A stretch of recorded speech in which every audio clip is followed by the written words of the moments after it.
बहुत स्वागत है आपका हमारे यूट्यूब चैनल में।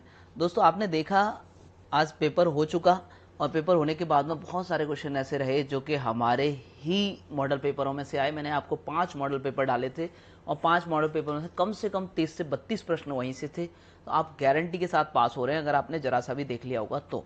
चलिए मैं आपको आंसर बताए दे रहा हूँ, आप फटाफट से अपना पेपर उठाइए और मिला लीजिए। एकदम एक्यूरेट आंसर बता रहा हूँ, BMOU से 100% मैच करने वाली आंसर की होगी आपके सामने। निम्नलिखित में से कौन सा इंटरनेट ब्राउजर का वैध उदाहरण नहीं है? तो आपको पता है दोस्तों, ये इसने अगर नहीं कहा है तो गूगल क्रोम, मोजिला फायरफॉक्स और माइक्रोसॉफ्ट ये एज, ये तीनों के तीनों क्या हैं यहाँ पर, ये ब्राउज़र हैं। और एक एडोब एक्रोबेट, ये ब्राउज़र नहीं है, तो ऑप्शन नंबर डी आपका राइट आंसर होगा।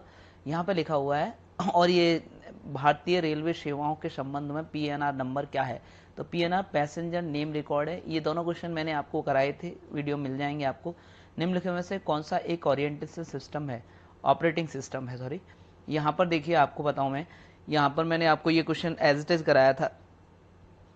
ये MS विंडो XP ये भी आया था पहले, उसके बाद MS विंडो 7 आया, फिर MS विंडो 8 आया, MS विंडो 9 कभी नहीं आया दोस्तों, 8 के बाद डायरेक्ट 10 आया था, तो 9 आपका राइट आंसर है यहाँ पर। स्प्रेडशीट में डेटा कैसे व्यवस्थित किया जाता है? रो और कॉलम में व्यवस्थित किया जाता है, ये आप जानते हैं। ये डॉट मैट्रिक एक प्रकार है, डॉट मैट्रिक एक प्रिंटर का प्रकार है, मैंने आपको बताया था। ये सारे क्वेश्चन ऐसे हैं जो मैं आपको बताया था, अभी एक भी क्वेश्चन ऐसा नहीं है जो मेरा बताया हुआ नहीं आया। निम्नलिखित में से कौन सी व्यवस्था आरोही क्रम में सही ढंग से रखी गई है? तो यहाँ पर जो आपको जो क्षमता होती है स्टोरेज की वो कहा गया है। तो देखिए सबसे पहले KB, उसके बाद MB होता है, फिर GB होता है और फिर TB होता है। ये वाला ऑप्शन नंबर A यहाँ पर राइट है, ये एकदम आरोही क्रम में सही रखे गए हैं। नेक्स्ट क्वेश्चन देखते हैं यहाँ पे क्या है। MS वर्ड में हाइपरलिंक के बारे में निम्नलिखित में से कौन सा कथन सत्य नहीं है? तो ऑप्शन नंबर A यहाँ पर राइट है दोस्तों, है ना। यहाँ देखिए USB का तात्पर्य है, तो एक ध्यान रखना, एक भंडारण उपकरण नहीं है। ये बहुत से बच्चे भंडारण उपकरण करे आए हैं, लेकिन आप यहाँ देखना B राइट है। यहाँ पर एक पोर्ट का प्रकार है, मतलब यहाँ से उठाते हैं दूसरी जगह पर ये ले जा करके हम डेटा को ट्रांसफ़र कर सकते हैं, तो एक पोर्ट का प्रकार है। यहाँ देखिए एक वेबसाइट संग्रहण है, तो देखिए यहाँ पर जो वेब पेज होता है वो एक वेबसाइट का संग्रहण ही है, ठीक है ना। जो सॉरी एक वेबसाइट का संग्रहण है, तो एक वेबसाइट का संग्रहण वेब पेज होता है, वैसे वेब पेजों का संग्रहण वेबसाइट हुआ करता है। यहाँ उल्टा लिख गया है, लेकिन एकदम राइट आंसर है डी। क्वेश्चन नंबर 10 देखते हैं यहाँ पे। एक खाली जगह एक विशेष दृश्य और श्रव्य प्रभाव है जिसे पावर पॉइंट में टेक्स्ट और सामग्री पर लागू किया जाता है, तो एनिमेशन के द्वारा लागू किया जाता है। नेक्स्ट देखना, निम्नलिखित में से कौन सा ईमेल सेवा प्रदाता नहीं है? तो हॉटमेल, आउटलुक और जीमेल ये सब के सब ईमेल प्रदाता हैं, लेकिन बिंग आपका ईमेल प्रदाता नहीं है। क्वेश्चन नंबर 12 देखते हैं। आप अपने कार्यालय के बाहर जाते समय अपने कंप्यूटर से लॉग ऑफ क्यों कर देते हैं? कंप्यूटर से लॉग ऑफ इसलिए करते हैं दोस्तों क्योंकि वर्तमान दस्तावेजों को सहेजने के लिए लॉग ऑफ करना आवश्यक है। जो डॉक्यूमेंट आपने बनाया है वो डॉक्यूमेंट क्या रहता है, वहाँ पर आपका ऑटोमेटिक सेव हो जाता है। नेक्स्ट देखते हैं यहाँ पर, खाली जगह शिकायत निवारण के पारदर्शी और जवाबदेह साधन प्रदान करने राज्य के निवासियों को सशक्त बनाने के लिए एक अभिनव गवर्नेंस परियोजना। ये मेरे 2-3 मॉडल पेपरों में था और मैंने इसके साथ में आपसे कहा भी था कि किसी काम की सेवा नहीं है, लेकिन आपके काम की हो गई क्योंकि आपके लिए प्रश्न आ गया यहाँ से। राजधारा संपर्क, यहाँ देखिएगा आधार के संबंध में निम्नलिखित में से कौन सा कथन सही नहीं है? सही नहीं कहा गया है, तो देखो 3 तो सही है यहाँ पे। और आधार कार्ड में अपडेट नहीं हो सकता, लेकिन आप जानते हैं सब कुछ अपडेट होता है इसमें। यहाँ क्वेश्चन नंबर 15 है, आपके फ़ोन पर खाली जगह सेवा पर पता लगाने के लिए फ़ायदेमंद है कि आप नक्शे और नेविगेशन पर कहाँ हैं? तो ये GPS के द्वारा होता है ये सारा काम, आप जानते हैं। फाइलों को CD में कॉपी करने की प्रक्रिया को क्या कहा जाता है? तो इसको ध्यान रखना, बर्निंग कहा जाता है इसको, है ना। मैंने कराए हैं ये सारे क्वेश्चन, एक भी अभी तक ऐसा क्वेश्चन नहीं मिल रहा, एक आध तो कह नहीं सकता, लेकिन सारे के सारे जो मैंने आपको कराए मॉडल पेपर वही क्वेश्चन है। निम्न में से कौन सा कैश मेमोरी का नुकसान है? देखिए नुकसान क्या है कैश मेमोरी का, यह अस्थायी उपयोग के लिए डेटा संग्रहण करता है, अस्थायी उपयोग के लिए डेटा का संग्रहण करता है, यह इसका नुकसान है। यहाँ देखें MS वर्ड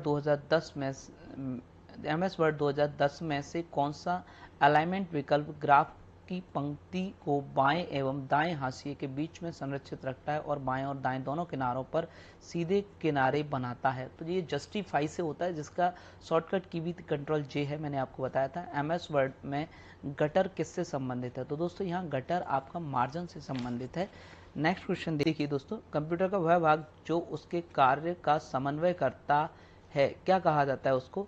तो कंट्रोल यूनिट होता है। ये सीपीयू आपको बता रखा है, जो सीपीयू ही सब कार्यों का समन्वय करता है। यहाँ देखिएगा संक्षिप्त नाम जीपीएस का पूर्ण रूप क्या है? तो गीगाबाइट पर सेकंड यहाँ पर जीपीएस का पूर्ण रूप होता है यहाँ पे। नेक्स्ट क्वेश्चन है 22, निम्नलिखित में से किसकी भंडारण क्षमता सबसे कम है? तो दोस्तों फ्लॉपी डिस्क की सबसे कम होती है, उसके बाद सीडी की होती है, उसके बाद डीवीडी की होती है, उसके बाद हार्ड डिस्क की होती है।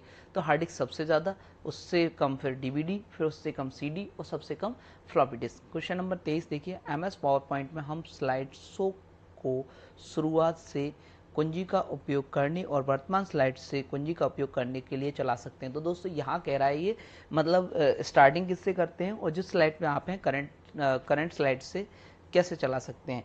तो बिगिनिंग और करंट के लिए F5 और शिफ्ट F5 का उपयोग किया जाता है, आपको पता है।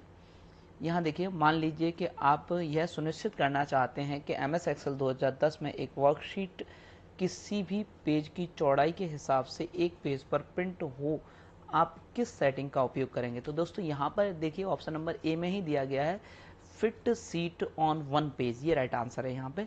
और देखो ये भी पूछा गया प्रश्न है, कीबोर्ड फंक्शन कुंजियों की संख्या कितनी होती है? तो 12 होती है, बड़ा ही सरल। एमएस पावर पॉइंट में स्लाइडों को पुनर्व्यवस्थित करने के लिए कौन सा दृश्य सबसे उपयुक्त है?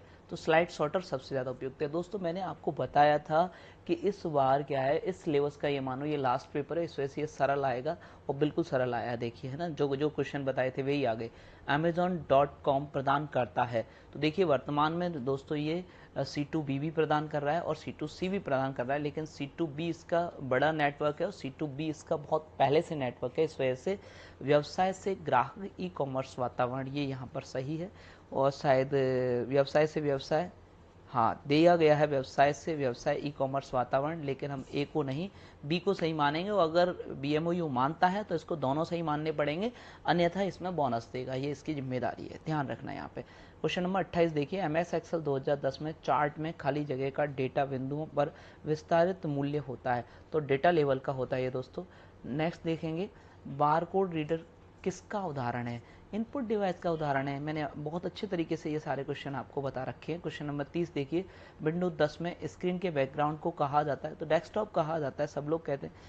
किसी ज्ञात सॉफ्टवेयर बग की मरम्मत और आमतौर पर इंटरनेट पर बिना किसी शुल्क के उपलब्ध होती है, जिसे कहा जाता है, आप जानते हैं दोस्तों, जो वर्जन आते हैं आज के समय में उन्हीं को कहते हैं। जैसे आप अपना फ़ोन अपडेट वगैरह करते हैं ना, उसको वो नेक्स्ट वर्जन आता है। निम्नलिखित को मिलाइए, तो मिलाइए, एमएस वर्ड में दस्तावेज होते हैं, एमएस एक्सेल में सीट होती हैं और एमएस पावर पॉइंट में स्लाइडें होती हैं। तो फर्स्ट में हो जाएगा आपका आर, सेकंड में हो जाएगा आपका क्यू और थर्ड में हो जाएगा आपका पी। एकदम राइट आंसर है सी यहाँ पे। नेक्स्ट देखते हैं यहाँ पे 23, आप एमएस ऑफिस दस्तावेज को पीडीएफ फाइल स्वरूप में कैसे सहेज सकते हैं? तो दोस्तों फाइल टैब में सेव एज विकल्प से यहाँ पर पीडीएफ चुनिए, इससे यहाँ पर किया जा सकता है। रिसाइकल बिन का क्या तात्पर्य है? तो रिसाइकल हटाई गई फाइलों को संग्रहित करता है। और यहाँ क्वेश्चन नंबर 35, निम्नलिखित में से कौन सा विकल्प इस प्रक्रिया को निर्दिष्ट करता है? किसी वस्तु को गंतव्य तक ले जाते समय माउस बटन को दबाकर रखना। तो ये दोस्तों ये ड्रैगिंग होता है, और आप यहाँ देख रहे होंगे सबके सब 35 के 35 क्वेश्चन सही हैं हमारे स्टूडेंट के। और इसने जो मैंने पीडीएफ बनाई हैं, जो मैंने यहाँ पर आपके सामने जो वीडियो डाली थी, इसने 5 वीडियो देखी हैं और इसने बताया उसी में से क्वेश्चन आए, और सबके सब क्वेश्चन ये सही करके आया और नंबर भी इसके अच्छे आने वाले हैं। तो चलिए दोस्तों, बस आज के लिए इतना ही। फटाफट से आप चेक करके मुझे कमेंट करके बताइए कि आपके नंबर कितने आ रहे हैं, ठीक है। अगले पेपर के लिए आपके छोटे भाई बहनों को हम तैयारी कराते रहेंगे। जब तक के लिए धन्यवाद। जय हिंद, जय भारत।